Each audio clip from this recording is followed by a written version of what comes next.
Dear attendees, my name is Clément Benitro, and I am in charge of corporate marketing at Morris O'Donnell. Thank you for joining us today from our offices in Rome for what we expect to be an engaging conversation on the outcome of the 2019 European Proxy season and what this means for 2020. First, a few housekeeping items. Throughout this webinar, you will have live access to the latest EMEA edition of Lighthouse, Morris O'Donnell's publication, offering insights on the issues that matter to the corporate and investment communities. Today's speakers will notably be basing their discussion on its content, so please make sure to keep an eye on the lower part of your screen. Please note that questions from the audience will be answered later in the session after the speakers' formal comments. Please send your questions to us throughout the webinar, and they will be addressed during the Q&A. To submit a question, please click on the messaging panel available in the top right-hand corner of your screen. We look forward to hearing from you. If you have any additional questions after the webinar, please email us at marketing@morrisodali.com and we'll be sure to follow up with you afterwards. Joining us today are John Wilcox, Chairman of Morris O'Donnell, and David Shemai, Cross-Border Director of Corporate Governance. In today's presentation, David will review key issues addressed over the course of the 2019 European Proxy season, following which John will comment on the global trends affecting relations between companies and shareholders. Both speakers will then discuss what this means for the upcoming 2020 season and will offer suggestions as to how companies should prepare themselves.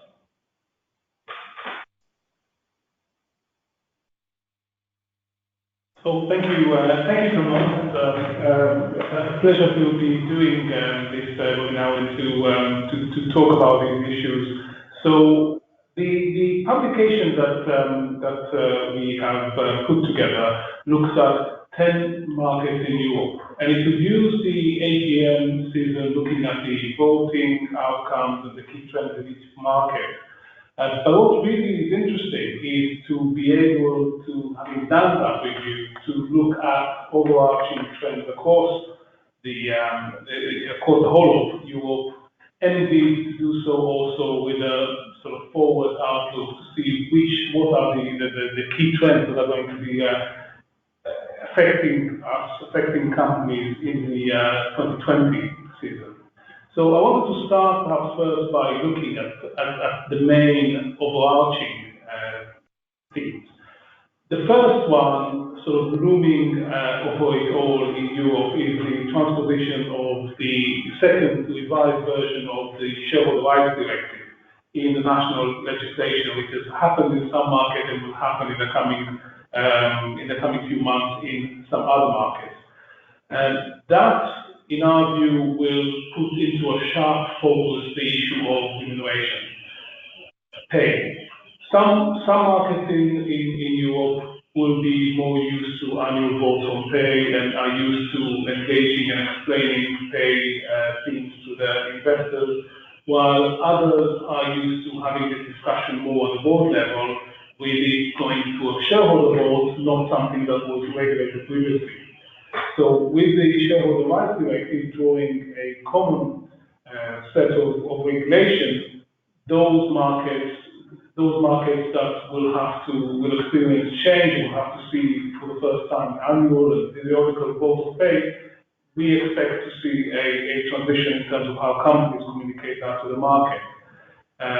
Just to mention two notable names that we are observing, that Germany and Netherlands at the moment, votes on pay only need to be taken into shareholders' votes when there are key changes going forward, drawing line with the requirement of the directive. There's going to be an annual vote on remuneration report and a periodical vote on the remuneration policy. And that clearly will put a lot of companies in those markets in a position where they have to sort of consider how to explain and how to justify their practices to investors to secure support of the shareholder meeting. We will perhaps touch on that later on. Yeah. The second overarching theme, and that I don't think will come as a surprise to anyone, is the rise of ESG or sustainability as a theme, of course, of Europe. Now, The publication is concerned about is focusing on the voting, on the AGM and vote to AGM. And sustainability so far hasn't been an issue that really impacted shareholder meetings and shareholder votes. Up to an extent, what we are observing is that there are signs of some markets where this is becoming also a voting issue. For example, in France, the new legislation that gives companies the possibility to change the articles of association to include the company purpose and to put it to shareholder vote. Another notable example in Europe was in Spain, where we've seen a legislation that makes it mandatory for companies to put forward non-financial information to shareholder vote. So again, that is a case of shareholders being able to express their view on these matters. And also, perhaps more anecdotally, we have seen some cases of in markets where there is a vote on discharge of directors' responsibilities, where we've seen some high-profile cases of vote against that was very much, or on many occasions, against the backdrop of concerns rather than financial performance. So that's sort of thinking about the overarching things. Looking perhaps at more market specific, if we're sort of looking at the publication of what we can see as the key point. In the UK, one of the things is that the new corporate governance code has been revised and published earlier this year, makes it mandatory for companies to go to, for companies that experience a shareholder dissent of over 20% on any resolution, to publish an explanatory statement within 6 months of the vote. And what that is expected to do is to put more, well, perhaps increase the reputational cost, but also the cost in other terms of being involved in a controversial vote. Another thing, actually, that perhaps sharpens that issue in the UK is that the Association of Investors runs the public registrar, where all these companies that experience the vote with a dissent of over 20% are going to be named. So that again will make it easier to for the public, for stakeholders, and for shareholders to track those cases. Moving on to Germany, and we have seen the final draft of a new corporate governance code being published. The initial draft that went out for consultation included some more radical and some more prescriptive provision that did not make it to the final draft. Nonetheless, we do think that once there is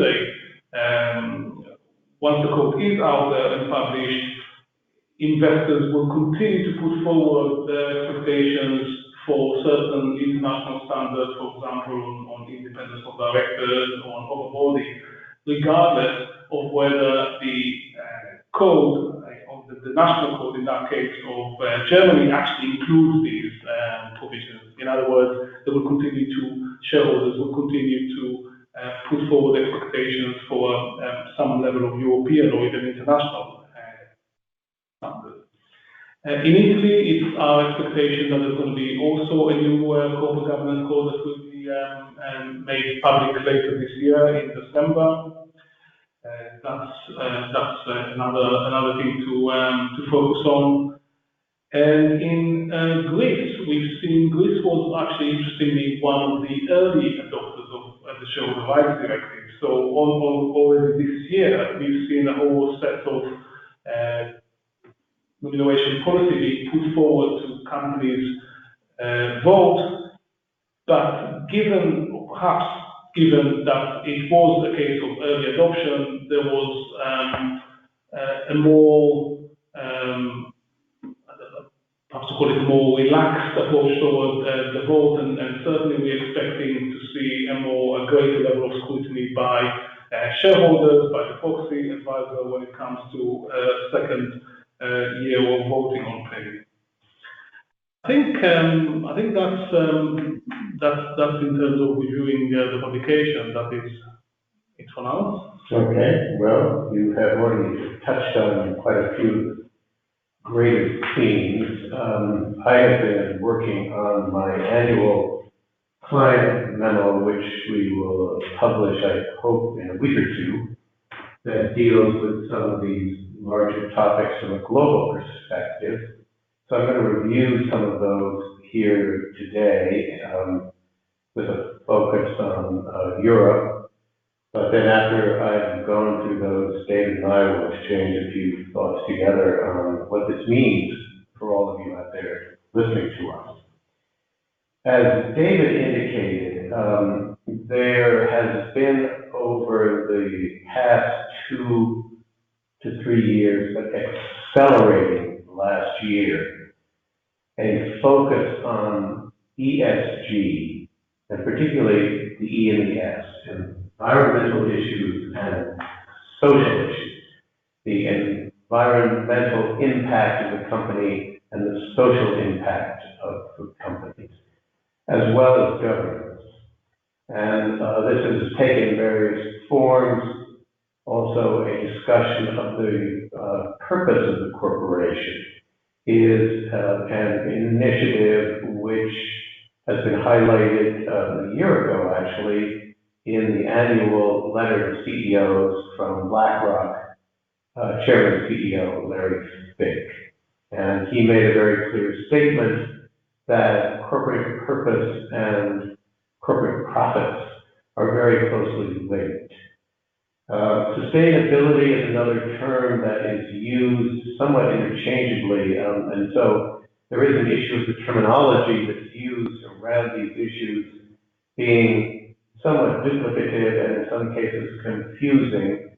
But I think from the viewpoint of individual corporations, the company needs to think about itself in the context of its own industry and what factors are important amongst those that are included in the ESG array. So, for example, obviously a company in the extraction business is going to be very heavily concerned about climate change and its impact on the environment. A company that is perhaps in consumer products may be a little bit more focused on social impact of its products and its manufacturing processes and on the communities that it serves. So for each company, there are going to be variations in emphasis, and so the challenge for companies is to think through what ESG and sustainability and corporate purpose mean for that individual company. This should really be a welcome change, because for the past 3 decades, during the era of governance reforms, the corporations have been complaining, I think with some legitimacy, that they are being subjected to one-size-fits-all standards that are externally imposed on them, often by groups that do not have an intimate working knowledge of the company and its affairs. Governance obviously lends itself a little bit more easily to external standards, and so we have seen companies actually working very hard to meet, for example, diversity standards, board accountability, committee structure, and the whole array of issues that arise under the G of ESG. One event very recently that has brought even more attention to these issues is the publication by the Business Roundtable in the U.S. of its statement on the purpose of a corporation. And for those of you in Europe and other markets not familiar with the Business Roundtable, it is a membership group of the 200 largest of the CEOs of the 200 largest corporations in the U.S. So it represents a kind of power establishment in the eyes of some. And for the Business Roundtable to be saying that companies should have a purpose represents very significant change from the long-standing view espoused by the BRT, which was focused on shareholder value creation. So many people are saying that what has happened now with the ESG movement and the focus on sustainability, and now with the Business Roundtable, it's agreeing with BlackRock that corporate purpose is meaningful and important in terms of the company's financial performance and its sustainability. This, in a sense, is an end of shareholder primacy, which has been the kind of key theme since 1970, when economist Milton Friedman made a declaration that the sole real purpose of business corporations was to create profits for shareholders. I'm not altogether in agreement that we should view this as the end of shareholder primacy, because if you look at the list of stakeholders that are listed in the BRT statement and in many other publications dealing with ESG, the shareholders may be at the top of the list or the bottom of the list, but they are there. Customers are obviously critical, employees, communities, etc., suppliers. These are all of the stakeholders that the company must address in running a healthy business. But shareholders have a particular importance, first of all, because they have voting rights, they elect directors, and secondly, because it's their actions in purchasing and selling shares that actually dictate the stock price and the cost of capital of a corporation. This, in a sense, separates them from the other stakeholders, but even though they are not as directly involved in the inner workings of the company, they have a particular role. And the law also requires companies and boards of directors, part of their fiduciary responsibilities is to look after the interests of the shareholders and the corporation as a whole. So we are not at the end of financial performance as a key goal. What has happened is that we are looking at a broader definition of what is behind financial performance. So ES and G are viewed as risk factors and as opportunities for value creation. And these are factors that have a direct impact on the financial performance of the company, particularly long term. Another feature of this movement is that it addresses the very long-standing discussion of short-termism versus the long term. There has been a great deal of concern about companies being too short-term in the way they run their businesses, and companies in turn have said, if we are short-term in our behavior, it is because the shareholders demand it of us, because we see significant stock price movements triggered by short-term events at the company or even outside factors which are outside the company's control that have an impact on the stock price. So this debate has been going on for a long time.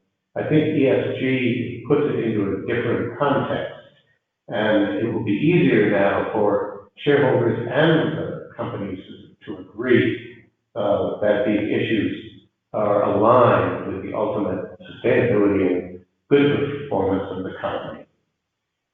What's interesting about the ESG movement and particularly E and S as distinct from governance, is that it creates challenges simultaneously for the companies and for the institutional investors and shareholders.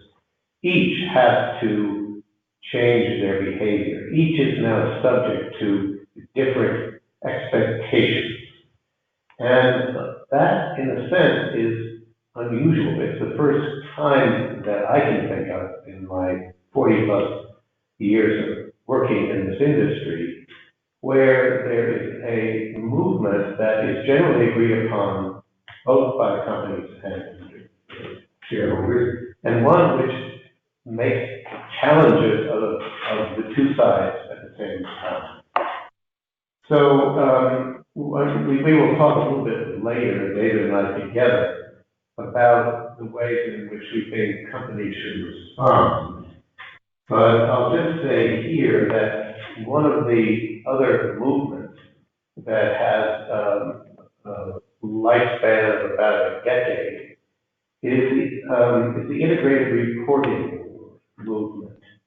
The ESG shift seems to be arising at just the moment when integrated reporting has become increasingly of value to companies in different markets. While the movement has had less publicity in the United States, there are corporations there that have done an exceptional job in developing integrated reporting standards. Some of them within the context of the annual meeting 10K report, which is required by the securities regulations in the U.S. Others create independent, separate sustainability reports, but that are still very much a look at the culture and the purpose of the corporation, intimately integrated with strategy, incentives, and financial results. That's what shareholders really want to see. We know from our annual surveys of institutional investors, and we are working on our 2020 survey as we speak.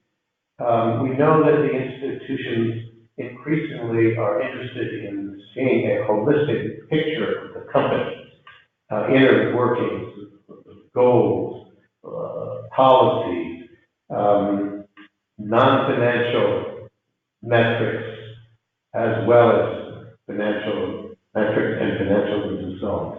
This view of the business enterprise as an integrated operation in which all of these things have to work together can be challenging because traditional disclosure rules have focused so heavily on financial metrics, which are also very much the focus of accounting and audit standards. So there are additional challenges in those areas as well. So let me conclude by saying that I think that companies should start to think about these issues collectively and holistically. This may require what the IIRC, which is the International Integrated Reporting Council, refers to as integrated thinking as the necessary antecedent to integrated reporting. We at Morrow Sodali like to think increasingly about our service offerings as being integrated as well, because that is the best way for us to serve our clients. And so increasingly, we are integrating the way we include in our service offerings not only the work around the annual meeting, the conduct of the proxy solicitation, but all of the preparatory work that we feel needs to be done for any effective proxy solicitation. So this includes the analysis of the ownership and the profiling. What does that mean for the company? a review of the shareholders and their voting policies and how will that affect the agenda that the company wants to present at the annual shareholders meeting. And then what sort of engagement campaigns should be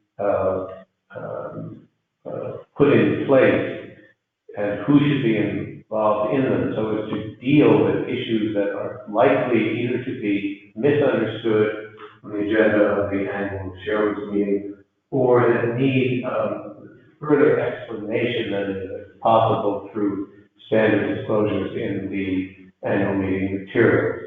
And finally, then, what lessons are learned after the annual meeting has been held? Who voted how and why? What was the feedback from shareholders?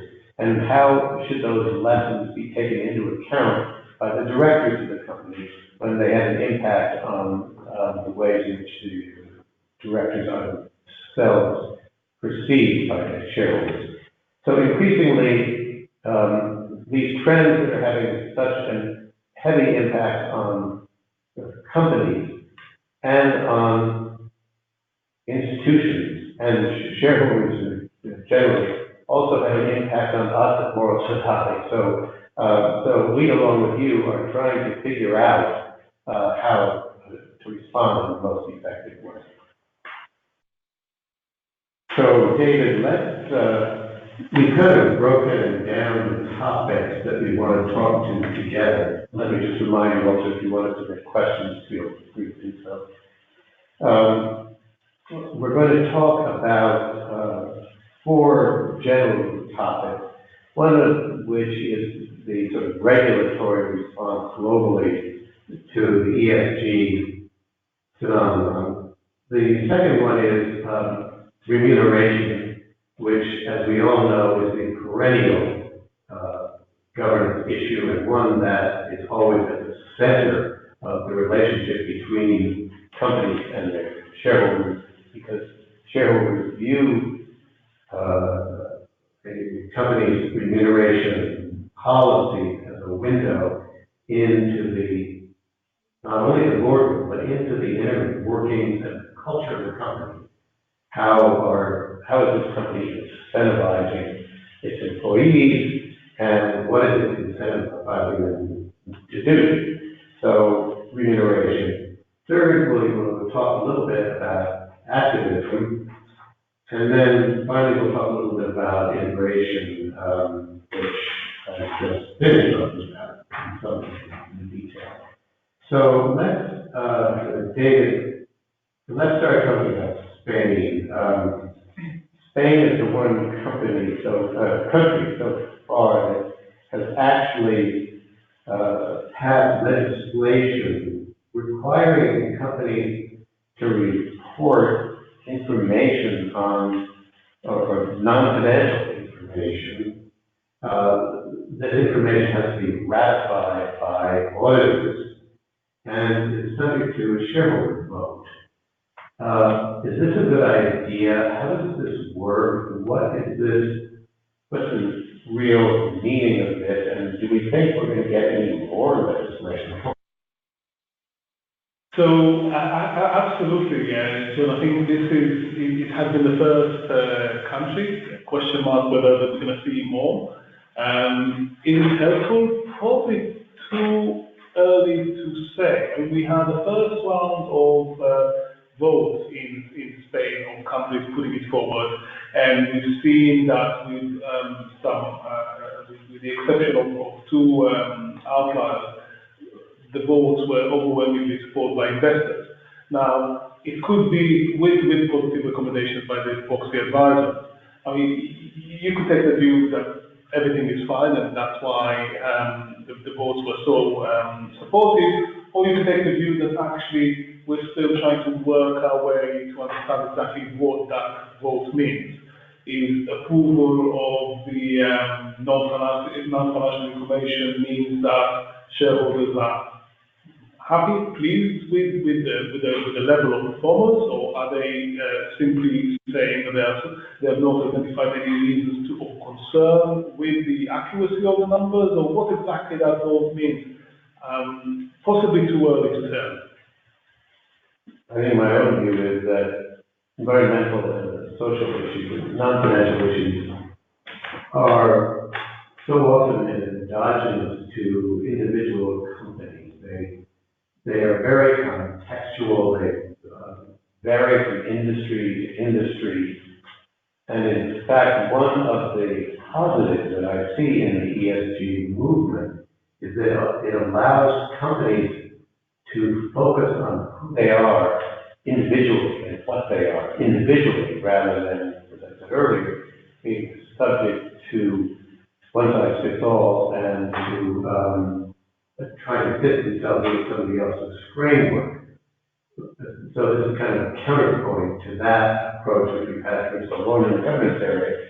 But I'm worried that efforts to legislate or come up with rules for how companies ought to do something which is idiosyncratic to individual companies is a very difficult challenge. So we'll just have to see whether other countries attempt to do the same thing or how, and I think in our 2020 institutional investor survey, we're going to ask the institutions what they think of this. It's meaningful for them, it's useful.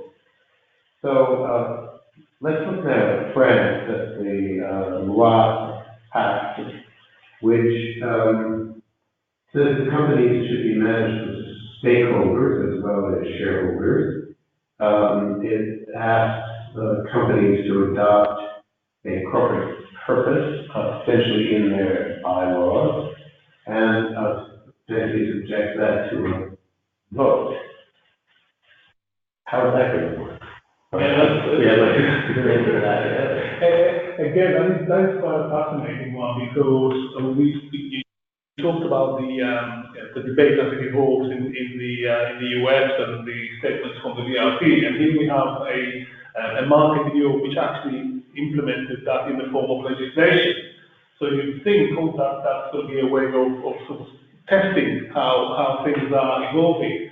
And we have seen, so the years we just did, 2019 AGM season, it was not mandatory yet to consider that. So we've seen a couple of cases of listed French companies who chose to put forward their purpose to shareholders and experience an overwhelming level of support in excess of 95%. Now, what does that mean? It's difficult to tell based on two cases. Possibly, it's a reflection that the purpose was great, and that's what investors are looking for. And as we come to next year, we will see more of that. Or possibly it means, well, we're still not quite sure what it is that we're expecting from that. Because in my mind, at least as you said, for the purpose to be meaningful, it needs to shareholders need to be in a position to be able to take something out of it, to understand something about the company's strategy, about how the board conducted its business. And I'm not sure yet we're in a position where we know exactly how the company purpose should look like in order to meet these expectations. Right. I know some shareholders, particularly, are very cynical about whether companies will actually take action. And their view is that they only take action if there's a legislative requirement, regulatory requirement for them to do so. So if that's true of some companies, this type of regulatory initiative might trigger action that would not otherwise take place. My own experience, particularly looking at markets around the world, including the US, is that there are plenty of companies who do these things on their own without waiting around for regulations to tell them they have to do it. So I'm all in favor of private sector solutions on these issues because I think they're much more adaptable. It's very hard for politicians to write meaningful legislation on matters that are as intimately entwined with economies and the way businesses are run.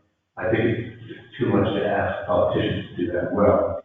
Speaking of politicians, I'll just make one additional note about regulation in the U.S., which might have some lasting impact in Europe, and that is the effort by the Securities Exchange Commission to increase pressure on proxy advising firms. This initiative has a political dimension. Many corporations are frustrated with the way they are viewed by proxy advisors, and the institutional investors have come to their defense. Depending on what happens, it may be that we're going to see more restraints on proxy advisory firms. And if that happens, I cannot predict whether it will be helpful or hurtful to companies and to shareholders. So we'll just have to wait and see. The second topic is pay, or remuneration, or compensation, to use the regional term. David, and actually we could have also discussed this under the Shareholder Rights Directive because there's also regulatory angle to this. Tell us what you think lies ahead in this area. So I think that is where a lot of the certainly a lot of the debate and a lot of the discussion between shareholders and companies will happen in Europe in the coming year. But said that is of course been the case in the last few years. So remuneration always has been a topic issue. However, what we are going to see in the coming season is, for the first time, companies in many markets having to go to investors and seek approval for decisions that were taken in the course of the year. In other words, the remuneration report, a backward-looking vote on an advisory basis, and additionally, a forward-looking vote as to remuneration policy, which could be binding or advisory depending on the implementation of the in the market. But we are seeing another market where that is already binding. And for the first time, what that will do in these markets, then also, of course, Europe, it will bring shareholders a lot more closer to the discussion of what is the appropriate way of rewarding, remunerating, paying senior executives, which, as we know, has implications that go well beyond that specific question. It has a reputational dimension, but it also has some very fundamental governance issues. Like how you pay your executives is how you indicate to them that you want to run the company and what is the strategy of the board. And the more we're going to see discussion around that, the more it will take discussion towards the strategic direction, hopefully. Right. As I said earlier, pay is a window into the soul of the company, from sure viewpoint. And what ESG does is, I think it brings into the strategy that companies have to bring to their compensation a whole array of different standard setters and metrics. It will be interesting to see whether the compensation consultants start to factor some of these metrics, these ESG metrics, into the advice that they give to companies with respect to compensation. Traditionally, cynics often say, well, compensation consultants walk into the boardroom and say, here's a new gimmick. If you don't have it, your CEO is going to leave because somebody's going to lure him or her away.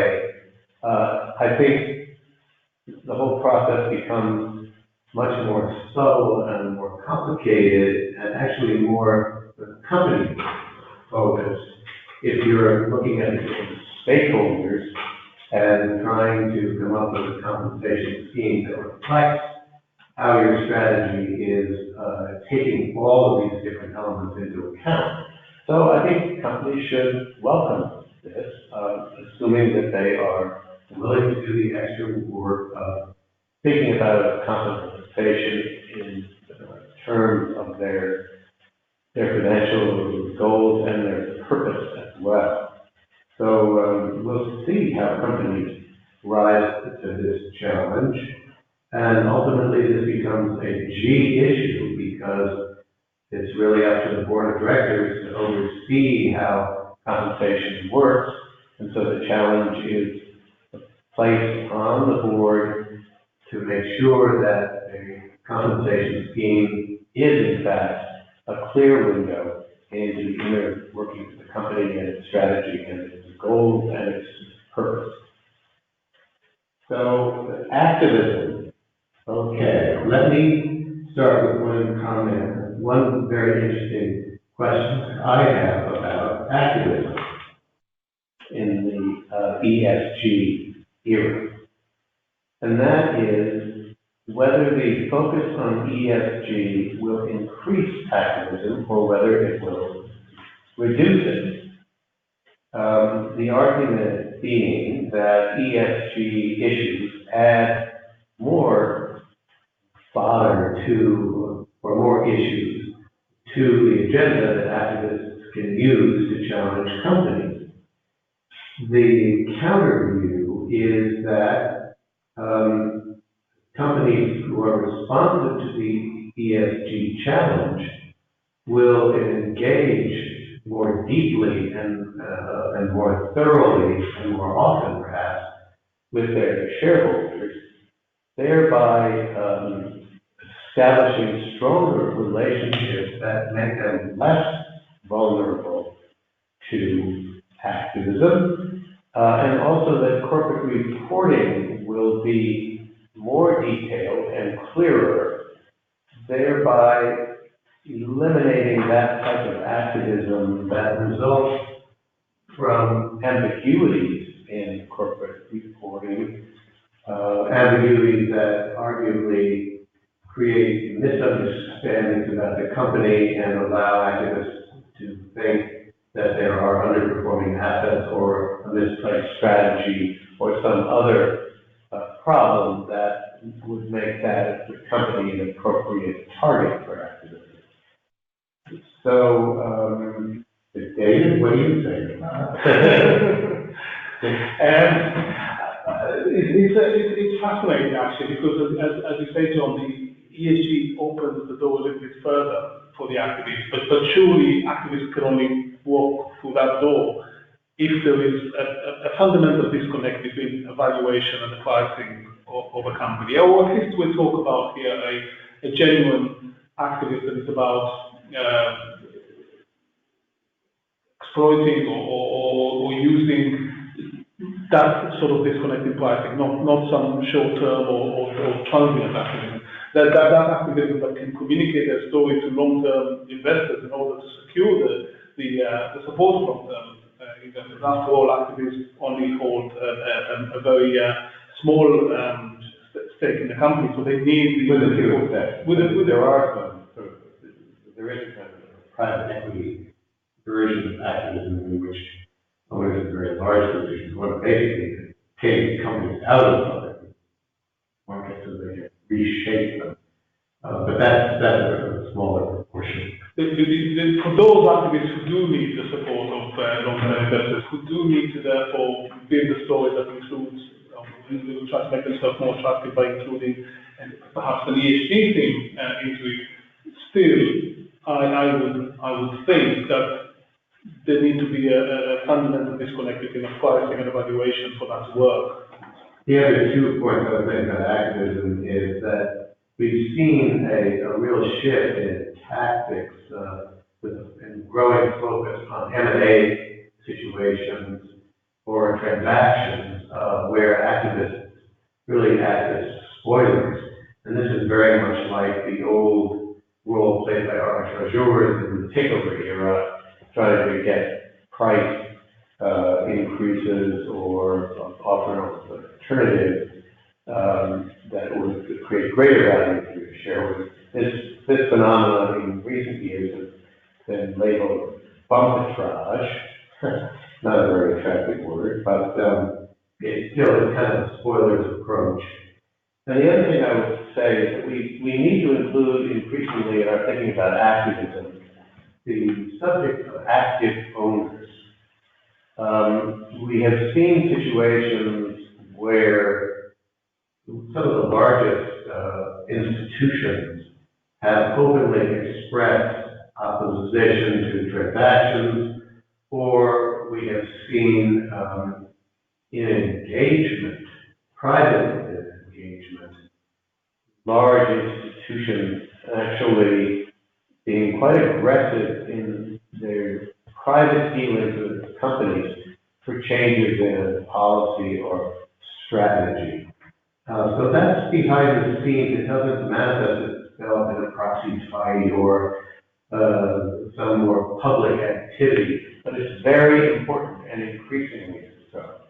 So I think activism should not be discussed without recalling that the behind-the-scenes work that is done between companies and particularly their largest institutions has a very big and important impact. And it's hard to measure it because it isn't manifested in voting results either. So that when academics and others are looking at for and against votes as a methodology to assess whether shareholders are fulfilling their fiduciary responsibilities or supporting shareholder rights, etc., that's not a good methodology anymore. Too much goes on behind the scenes. So I talked to you quite a bit about last topic, and I'm mindful of the time, and we do want to leave time for some questions. So let me just ask David if you had any thoughts other than what we discussed in the area of integration of integrated reporting and ESG integration and integrated safety. I think perhaps just a couple of comments there, perhaps, and then we can check whether we have any questions coming through. It's been discussed quite a lot in the past few years about investors adopting ESG integration. In other words, learning how to incorporate ESG into the decision making, the investment decision making. And we think that now more and more the ball has been kicked over to the company side, and coming under pressure from investors to be able to show how that is happening within the company. And I think, John, that sort of very much runs off very nicely some of the issues that we talked, because it's really about companies being able to show that they demonstrate that they have the integrated thinking within the company. In other words, integrating the management of non-financial issues, risks, and opportunities within the strategy and within the strategy of the company, and clearly being able to report and articulate it to the outside world in a way that makes sense to their investors and to their long-term stakeholders. Right. So in the end, really, this whole ESG context requires companies to report how all this fits together, and it requires the institutions to fit all the pieces together when it makes its investment decisions. So there's a challenge on each side. Clément, do we have any questions? Yes, thank you, John. Thank you, David. We will now be addressing the questions submitted by today's attendees. As a reminder, to submit a question, please click on the messaging panel available in the top right-hand corner on your screen. Our first question: how are proxy advisory firms going to handle sustainability in their vote recommendations? So, I can have a go.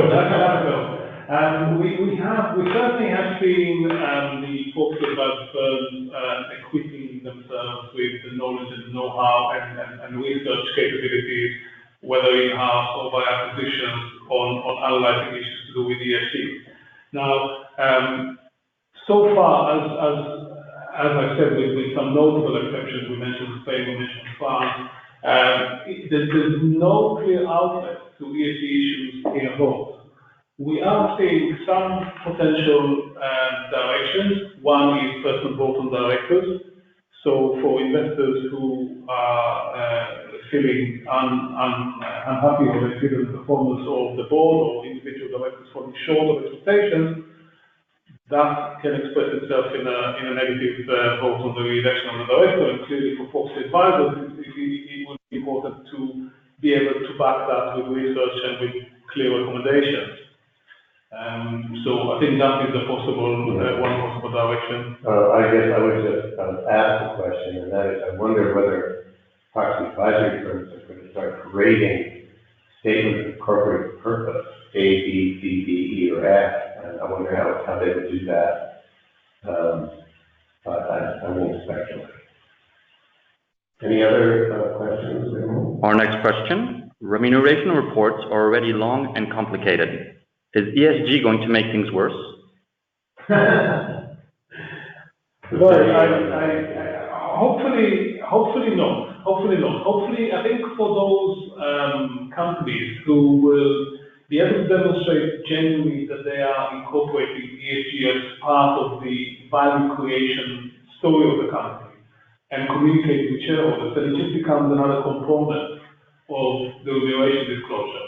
I think there's always the risk, of course, that we're going to see overly complex and prescriptive regulations that would come on top of, so I think your point, John, about always better to leave some room there for companies to explain their own individual stories. It will require more effort and more thinking and more integrated thinking when you sort of chat into the ESG, into the set of considerations. But coming out of that, potentially, it should be a clear story of value creation. Yeah, and actually, I think it might even be the opposite now, from what I hear you say. And that is that it might really be helpful for companies to simplify their compensation schemes, because if they're focusing less on these complex ways of providing incentives to companies over a long time periods, et cetera, and looking at ways that are defined in terms of the company's very specific ESG goals and corporate purpose, that framework might be broader and a little bit less detailed or less technical than all of the highly technical techniques that are now used that reflect tax considerations and a lot of other more purely financial considerations. And they might actually even be more effective if they are easier for the employees to understand, and if they unify executive compensation with the sort of human resources compensation schemes and the overall plan of the company. It might improve the teamwork and sort of enterprise thinking. But that's speculation, we'll see. Our next question: we have not been able to meet with our largest U.S. investors about governance. How can we get a meeting? Well, that's a good question.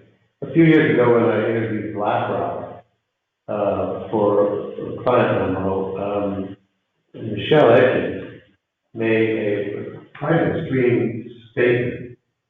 She said that they would like to have every single one of their portfolio companies make an engagement outreach to them, ask to communicate.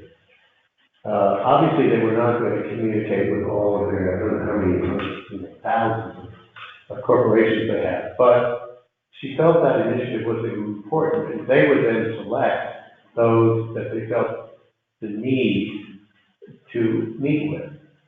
So, from that perspective, you can conclude that if a major institution does not want to meet with you, it may mean that there are no problems or no issues that are a concern to them at that moment. It might also mean that you are not addressing the right audience. I know one thing that we had discussions with clients about in recent years is the difference between running a governance roadshow and an IR roadshow. They address different topics and they address different audiences also. So one of the long-term outcomes of the ESG movement is likely to be that the audience on the shareholder side will become increasingly consolidated.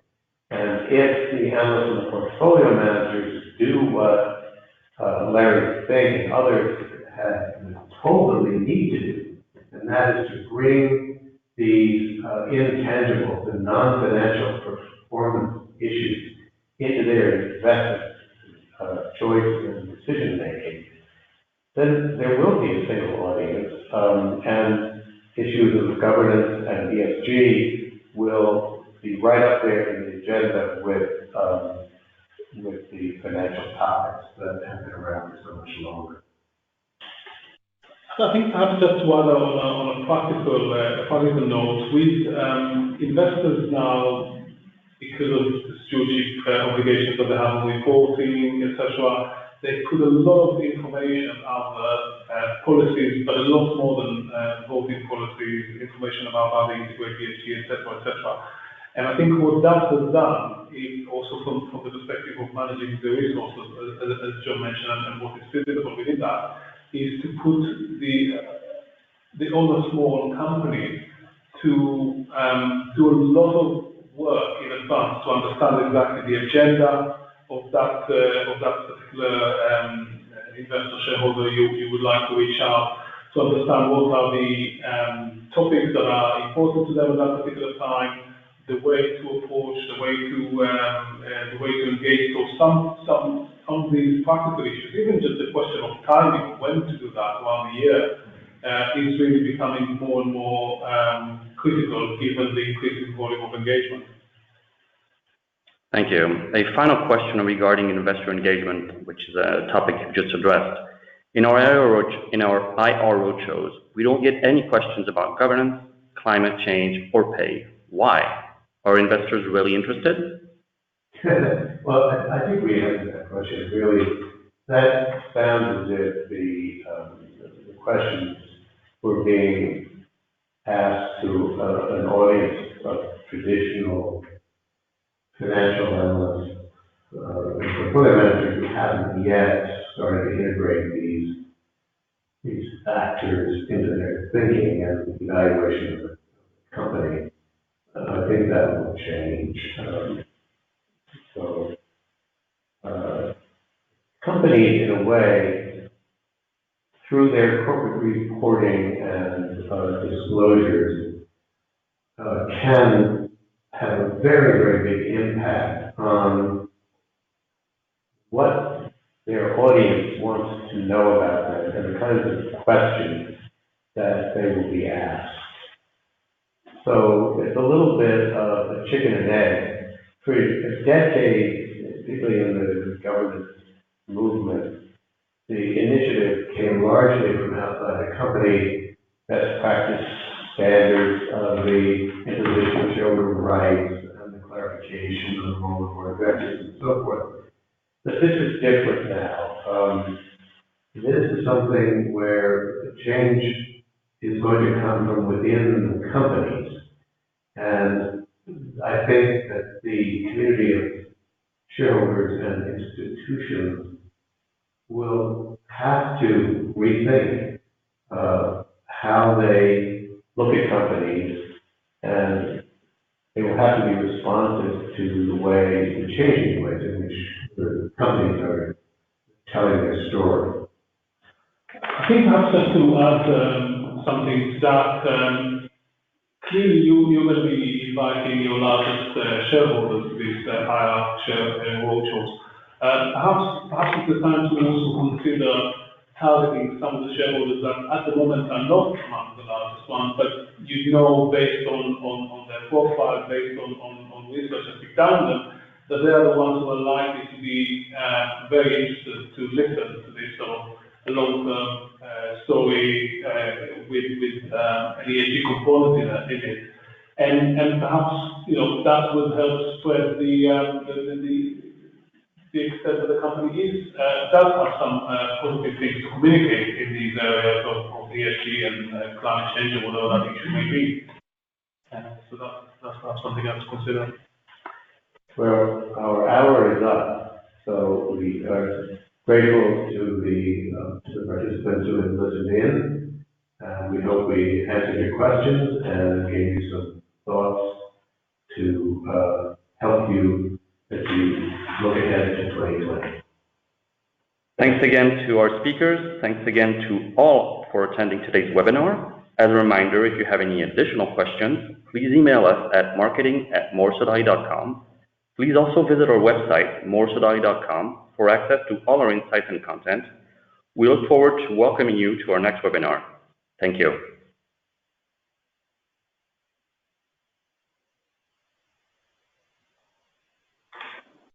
We're done. And